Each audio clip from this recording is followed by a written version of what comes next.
Ça faisait un petit moment qu'on n'avait pas remis un petit peu les mains sur cette Skyline GTR de Brian O'Connor. Et salut, c'est MotorSeb et aujourd'hui, on va remettre les mains sur la Nissan Skyline GTR de Brian O'Connor. On a donc ici les derniers numéros que j'ai reçus, à savoir les 9, 10 et 11.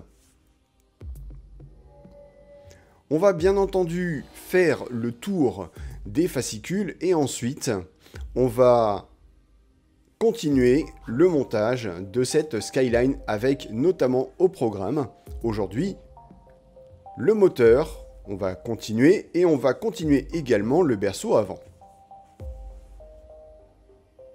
Alors voyons voir ce que nous réservent ces fascicules. On nous parle de la Skyline M-Spec NUR, donc la version spécialement développée pour le Nürburgring, avec toujours de jolies photos. Ici, la M-Spec NUR. Petit retour sur le film Too Fast, Too Furious avec Carter Verone, le méchant. Et Monica Fuentes. Ah là là là là, qu'elle était belle, qu'elle était belle. Et je me souviendrai toujours de ce que Roman Pierce a dit à Brian. Tu l'as maté? Non, je l'ai pas maté. Tu l'as maté? Ok, je l'ai maté. Les techniques de conduite avancée, talon de pointe. Voilà, donc on explique à quoi ça sert, pourquoi on le fait. C'est intéressant, alors personnellement je connaissais déjà cette technique, mais si vous ne connaissez pas, allez-y, vous allez voir, c'est vraiment super intéressant.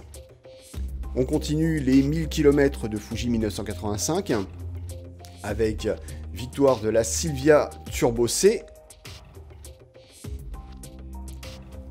On continue l'héritage sportif de Nissan, avec ici la Chery X1, le coupé Chery X1 que je connaissais absolument pas.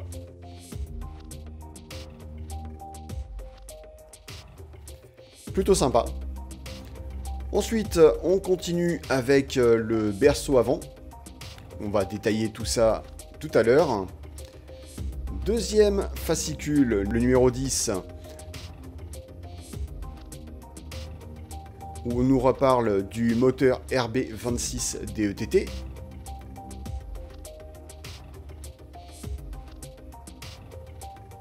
J'en parlais il y a quelques instants, Roman Pierce, l'acolyte de Brian dans Too Fast, Too Furious, interprété par Tyrese Gibson. D'ailleurs, cette voix française est absolument calamiteuse. Le tuning américain, bon bah voilà, hein, totalement différent du tuning européen et complètement barré. Personnellement, autant il y a des trucs que j'adore, comme ça par exemple, autant il y a des trucs que je déteste, comme ça par exemple. J'ai vraiment du mal avec ces grandes jantes sur des voitures des années 70 ou début des années 80, c'est un truc, je n'y arrive pas. Je suis désolé, je trouve ça vilain au possible, littéralement. Bref, on continue avec les rallyes. Rallye du championnat japonais. La Fairlady, donc, non, un modèle élégant. Oh, c'est la Silvia SP311 de 1966, pardon, que je ne connais pas non plus. On voit que c'est neuf, hein, j'ai du mal à défaire les pages. Non, elles sont pas collées. Ensuite, on va monter sur le moteur le turbo. Parce que il faut toujours un gros turbo. Voilà, donc ça aussi, on va détailler ça tout à l'heure. Et donc, enfin, le dernier numéro reçu, le numéro 11, où on nous parle de la transmission intégrale de la GTR, donc ici la R32 en l'occurrence, avec des schémas techniques. Intéressant, intéressant, intéressant. Le répartiteur de couple automatique. Le test de Vérone, on revient sur Vérone, le méchant. avec cette poursuite incroyable avec la Skyline et la... Avec la Skyline, qu'est-ce que je dis moi? Avec l'Eclipse et la Evo. L'histoire des moteurs turbo. Et oui, l'aviation a un gros rôle à jouer là-dedans.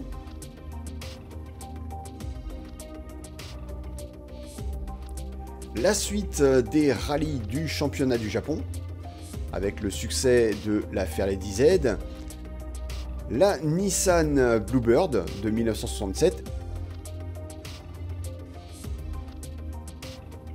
et enfin le système d'injection du moteur RB26 DETT. Et donc on va monter tout ça. C'est parti!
Voilà, cette vidéo touche à sa fin, j'espère qu'elle vous a plu.